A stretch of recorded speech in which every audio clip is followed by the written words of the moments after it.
പൊട്ടനാണോടാ നീ? മൂത്ത് പൊട്ടൻ. പൊട്ടനാണോ നീ? സത്യം പറഞ്ഞ നീ പൊട്ടനാണോ? എനിക്ക് വട്ടായെന്നാണോ നിങ്ങൾ ചിന്തിക്കുന്നത്? അല്ല കേട്ടോ. ഞാനേ കഴിഞ്ഞ ദിവസം ഏറ്റുമാനൂർ ഒരു അമ്മ 2 കുഞ്ഞുങ്ങളെയും കൊണ്ട് ആത്മഹത്യ ചെയ്തതിനെ പറ്റി ഒരു വീഡിയോ ഇട്ടിട്ടുണ്ടായിരുന്നു കേട്ടോ. ആ വീഡിയോ ആക്കണം എന്നോർത്തൊന്നും ഇട്ടതല്ല. രാത്രി കിടന്നിട്ട് ഉറക്കം വരാതെ മനസ്സ് വളരെ വിഷമിച്ചിട്ട് ഞാൻ ഇട്ടൊരു വീഡിയോ ഇത്. ഒരുപാട് പേര് അതിനെ സപ്പോർട്ട് ചെയ്തു കേട്ടോ. അപ്പോഴാണ് ശരിക്കും പറഞ്ഞു കഴിഞ്ഞാൽ ഇങ്ങനെ ഒരു സംഭവം എല്ലാവർക്കും മനസ്സിന് വേദനിപ്പിച്ചിട്ടുണ്ടെന്ന് പോലും നമുക്ക് മനസ്സിലാവുന്നത്. പക്ഷേ അതിൻ്റെ അടിയിൽ വന്ന് 2 കമന്റ് ഇട്ട വ്യക്തികളാണ്. ദൈവാനുഗ്രഹത്താൽ ഒരാൾ പോലും അതിനെപ്പറ്റി നെഗറ്റീവ് കമന്റ് ആയിട്ട് പറഞ്ഞിട്ടില്ല കേട്ടോ.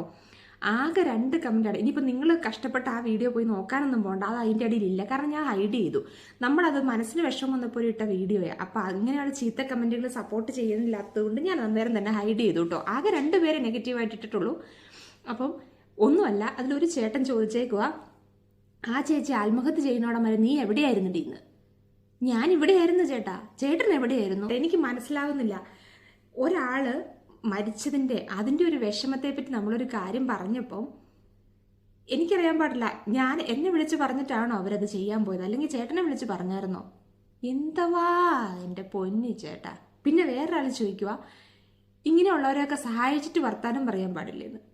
അല്ല, എനിക്കറിയാൻ പാടില്ല. നമ്മളെ ഇവിടെ വേറെ രാജ്യത്ത് വന്ന് കിടന്ന് കഷ്ടപ്പെട്ടിട്ടാണ് ജീവിക്കുന്നത്, ജീവിതം മുമ്പോട്ട് കൊണ്ടുപോകണേ എന്ന് വെച്ചിട്ട് ആരെയും സഹായിക്കുന്നില്ല എന്നല്ല കേട്ടോ. പറ്റുന്നതും അറിയാവുന്നതും ഒക്കെ നമ്മൾ സഹായിക്കാറുണ്ട്. പക്ഷെ ഇതൊക്കെ നമ്മൾ എങ്ങനെ അറിയാനാ? ഇതൊക്കെ ഇങ്ങനെ ഒരു സംഭവം കഴിഞ്ഞു കഴിഞ്ഞപ്പോഴല്ലേ എല്ലാവരും ഇത്ര അറിഞ്ഞത്. അവരുടെ വീടിന്റെ അടുത്തുള്ള ആൾക്കാർക്ക് പോലും അറിയത്തില്ലായിരുന്നു. പിന്നെ എന്ത് തേങ്ങയാ നിങ്ങൾ ഈ പറഞ്ഞുകൊണ്ടിരിക്കണേ എൻ്റെ പൊന്നു ചേട്ടന്മാരെ. ഈ 2 ചേട്ടന്മാർക്കും നമസ്കാരം. എന്നാ പിന്നെ ശരി, പിന്നെ കാണാവേ.